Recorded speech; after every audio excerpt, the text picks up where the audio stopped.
My next guest is the newest member of the UFC's welterweight roster, getting a very quick win on Dana White's Contender Series over Justin Burlinson back on November 2nd. It's Yohan Lainesse joining me here on the program yet again. Yohan, how's it going, man? Very good, very good. Yourself? Doing great, but I'm not signed to the UFC, man. Congratulations. Just saying that, UFC welterweight fighter, has that sunk in yet, man? Because I know it's been a long time coming, you getting into the UFC. It's an amazing feeling for sure.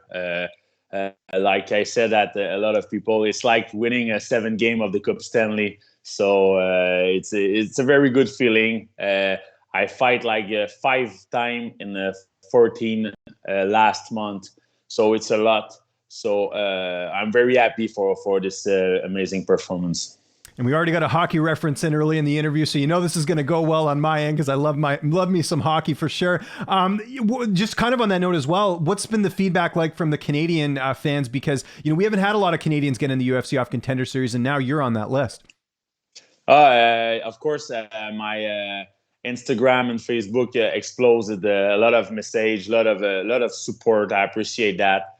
And Dana White and Sean Shelby have good words too for the performance. So I can ask for a better way to come into the UFC. I think I write my name in the story because I'm the first Québécois Canadian. Yep. Who come in Contender and win a contract. So I'm very happy about that. Did you know you were such a big underdog going into the fight? I didn't realize this until fight week. I was looking at the odds and I'm like, you're like, I think almost like 2-1, 3-1 underdog. Were you aware of that going in?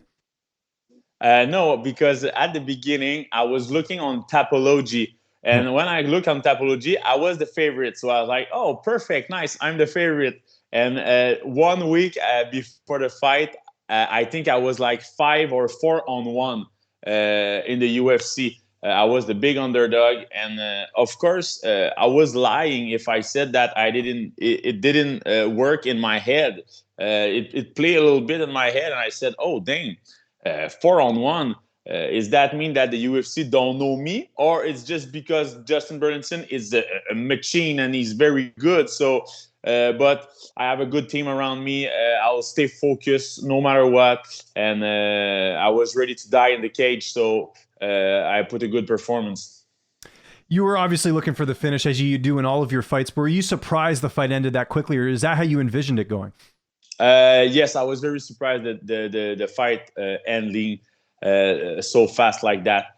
At the beginning, in my game plan, it was distance control because we know, but Justin Burlinson put a lot of pressure, and I'm a tall guy. I have a good reach, so I said at the coach, and was the game plan to keep the distance. But the cage in Apex is so small, man. When I came into the cage, I said in my head, forget the distance control, man. You go to war tonight, my boy. So that's why I pick a takedown. I want to show at Justin Burlinson I was more stronger than him.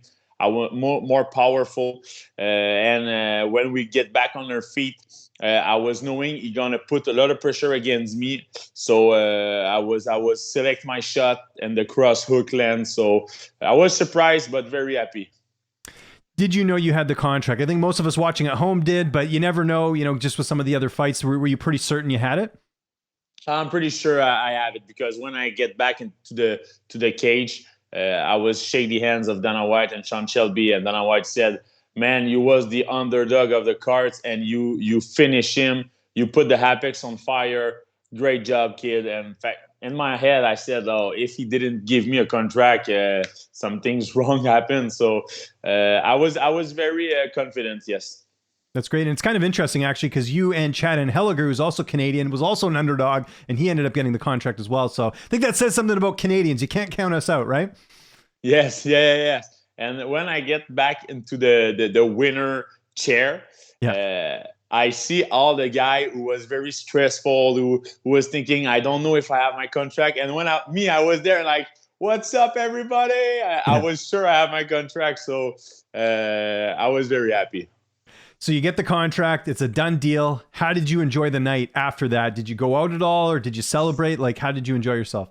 Oh, yeah. Me and my coach enjoy the night a little bit. We go at the bar, and drink a lot of beer, eat a lot of good food. So we was very happy. But I was taking the fly like at 6:30 in the morning, so I didn't go too hard on the party. So I'm in Canada right now with my family, my friends. So I live the best life.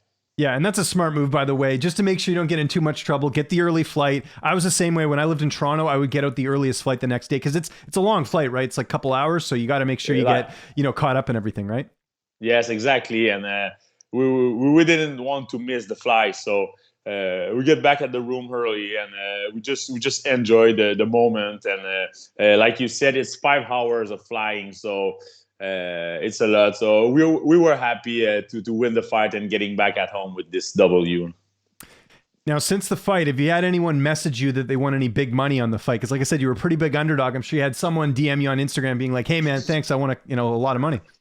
A lot of people tell me that. So a lot of people. I think the most big bet was like $215 on me, and the guy nice. win like $8,000. So I said, you give me a beer, huh? You no, give it's me a some. steak dinner. I'll tell you what the rule should be, especially us Canadians. A steak dinner at the Keg, not like any other, not a Montana's, not anywhere else. The Keg steak dinner. Keg. Yeah, there you go. You know what I'm talking about. Exactly. Yes, so. of course. No, yes, a lot of people put money on me, and I'm happy about that. It's all right. So the next time I'm the underdog, you know what to do. Yeah, absolutely. Now that you're in the UFC, can I ask you about UFC stuff? We just had a really great card over the weekend, UFC 268. The main event was in your weight class, Colby, Covington, Kamaru, Usman. First, what did you think of the fight? And second, how did you score it? Because it was close. I mean, Usman ended up getting it done, but I see some people saying Colby won. Don't agree with that. But what did you think of the fight? I don't think Colby won this fight. I think when it's close, the champions always win. So to keep the belt, to take the belt of a champion, you to dominate the fight. I think Covington starts slowly. I don't know why. He very starts slowly. He wasn't in the game like the first round. I don't know why. Maybe the stress, maybe a lot of things can happen in his head or whatever. I got Usman for the fight. I'm happy Usman win because I didn't like the role or the model that Covington showed, but it's part of the game. It's business. So, but I'm very happy Usman win this fight. Yeah, absolutely. And, now they're already saying that, and Dana White said it on Saturday, that Kamaru Usman is the greatest welterweight of all time. Seem to remember a pretty notable French Canadian who also had a lot of title defenses in George St. Pierre. What do you make of that? I mean, Usman's been impressive, but we're talking about George St. Pierre here. Yes, George St. Pierre, in my mind, it's the GOAT. So when you look at the statistic, Usman have to win a lot of title again and to show a lot of more of his weapon. But of course, Usman is I think he's one of the greatest welterweight of all time. If he's better of George St. Pierre, maybe not for now. But if he continue on that way, we didn't know what's gonna happen. What about the co-main event? That was a much closer fight, I thought. I did give it to Namajunas, but what did you think of the fight itself, and how did you score it? I think it was pretty close too, yes. But like I said before, when you fight a champion, you want to take his belt and you want to dominate the fight. I don't think Rose being dominant on this fight. I think she dicked and she do his game plan. She do the fight like the way she want to do. So it was very close, but it's like the same thing of Gaethje and Chandler. It was a very close fight too. So it was three very close main event, but Chandler wasn't the main event, but you know what I mean. So I'm happy the two champions keep her belts. Yeah. And just last one, you mentioned it there, Gaethje and Chandler. What did you think of that? I mean, that's right up there for fight of the year so far. That was an incredible fight. Incredible. At the first round, we think Gaethje was done. At the second round, we think Chandler was done. And just the fight continue. And nobody think that this fight is going to go on 3 rounds. And just put in your mind, if it was like 5 minutes of 5 rounds, how amazing this war will be. So I'm happy. I'm happy Gaethje win this fight. I think he deserved it. He put a lot of good kick into the game too. Not only a boxing, and it was a very spectacular show.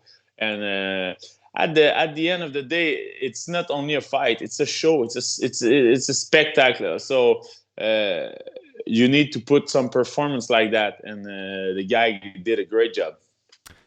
Back to you. When are you looking to get back in there? I'm sure you want to enjoy the holidays a little bit.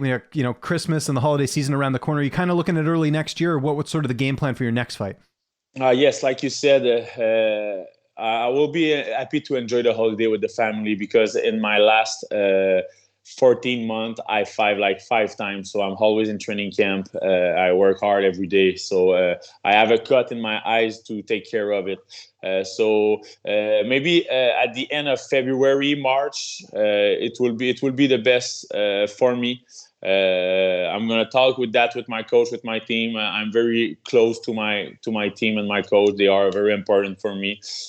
So I'm gonna check that with all of my team. But March will be the best. Yeah, that makes sense. And hopefully we get a card back in Montreal. I was at the last Montreal event. It was Demetrius Johnson in the main event. Like, Montreal's due for a card, I think. And it's such a great fight city too. And certainly I'm sure people like yourself, you know, being from the area, I think that would help them, you know, maybe bring a card there. You hearing anything as far as, you know, any events coming to Canada? I didn't hear anything, but like you said, of course, it will be very good to have maybe in Toronto, Ottawa, or Montreal. But with me in the UFC right now, Charles Jourdain, Marc-André Barrios, Eamon Zahabi, he's a Montreal guy. So I think we can put a very good show in the city. So I hope it's going to happen. I will be very happy to fight in front of my crew, my family, of my team. The last time I did that, it was a long time ago. So I hope it's going to have a show soon in Montreal. Any opponents in mind for your debut, or you just leave that up to your coaches? Leave that with my coach, of course, but I see the Ian Garry who showed himself a little bit. He said he's gonna take over the welterweight division. The guy is now 8-0. I don't wanna call out this guy, but I'm pretty sure we're gonna find ourselves together. And he better be willing to have a better defense because me, when I throw and I touch, the guy sleeps. So one day we're going to face together and it's going to put a good show. Yeah, that's about as Canadian as polite of you know, sort of an interest in the match that you can have there. You notice I didn't say call out because that's not what you did, but very interesting. I like that. I think that is a fight that would be really cool to see down the line. Before we get out of here, we got to talk some hockey. Since the last time we spoke, the Montreal Canadiens, it looks like they're getting some better news. Carey Price is, you know, potentially coming back and all that. What are your thoughts so far on the Canadiens and maybe turning their fortunes around? It's a hard year for the Canadiens for sure. I was lying if I said I look at all the game in the last week because I was very focused on my fight. Of course, yeah. The fact that Carey Price getting back soon, I think it's going to be very good for the team. But we need to score goal. We need to be more physical. So I hope maybe Marc Benjamin gonna make some trade or something like that because we miss the guy like Perry, Weber. We miss the veteran. So I'm the kind of guy who is always hoping for better and focus on positive things. So I hope they're gonna get back stronger. And Carey Price just can put a lot of good energy in the team, I think. Yeah, well said. And before we go, because I got to ask, are you a St. Louis Cardinals fan, or you just like the hat? What's with the hat? Just the hat. Sorry, I'm not very a baseball fan. I love all the sports, yeah. But I just love the hat. Okay, no, fair enough. It looks really cool. And this was a great interview, Yohan. Thanks so much for doing it, man. Always a pleasure. Looking forward to that UFC debut whenever that comes up. Just remind people where they can find you on social media, and if you have any sponsors or shoutouts, I'll give you the last word. All right, thank you, sir. Appreciate that. So you can follow me on Instagram, MMA White Lion. On Facebook, Yohan White Lainesse. I got a lot of sponsor, XPN Center, Supplement, XPN World, Manulif, Maçonnerie Chicoine, Roy Lavoie, JF Gaudreau Nutrition, Joe Roy Physio-Kinésiothérapie. La méchante virée, you can eat at the méchante virée, the White Lion Burger. So that's my burger. Le pouvoir de l'encre, Eye Roller Custom. So that's it. Thank you very much for this opportunity. Appreciate that.